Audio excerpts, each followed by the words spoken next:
এবার ছাত্রদের আন্দোলনরত অবস্থায় দেখলে ডাইরেক্ট গুলি করার পারমিশন দিয়েছেন ডিএমডি অতিরিক্ত কমিশনার হারুনুর রশিদ। গত ৫-৬ দিন ধরে যে পরিমাণ আন্দোলন চলছে শাহবাগের মধ্যে, এটি শুধু আন্দোলনের মধ্যে সীমাবদ্ধ নয়। গাড়ি ভাঙচুর থেকে শুরু করে পুলিশের উপর হামলা, এরকম অবস্থা থেকে অবশেষে পুলিশকে সিদ্ধান্ত দিল ছাত্ররা যদি পুলিশের উপর হামলা করে তাহলে ডাইরেক্ট গুলি করার পারমিশন পাবেন। এই ক্ষেত্রে অনেক রিস্ক আছে ছাত্রদের উপর।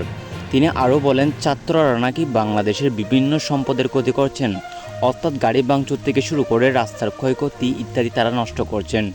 এগুলো সম্পূর্ণ রাষ্ট্রবিরোধী। তাছাড়া এই মুহূর্তে কিছু বিরোধী দল যুক্ত হয়েছে ছাত্রদের সঙ্গে, অর্থাৎ ছাত্রদের সঙ্গে বিএনপি জামাতও যুক্ত হয়েছে বলে তিনি ধারণা করছেন। যাই হোক, দেখা যাক ছাত্রদের ক্ষমতা কতটুকু। ছাত্ররা কি পারবে এই কোটামুক্ত দেশ গড়ে তুলতে? তারা কি পারবে রাষ্ট্রকে সংশোধন করতে? দেশ বিদেশের সব নিউজ পেতে চ্যানেলটি সাবস্ক্রাইব করুন।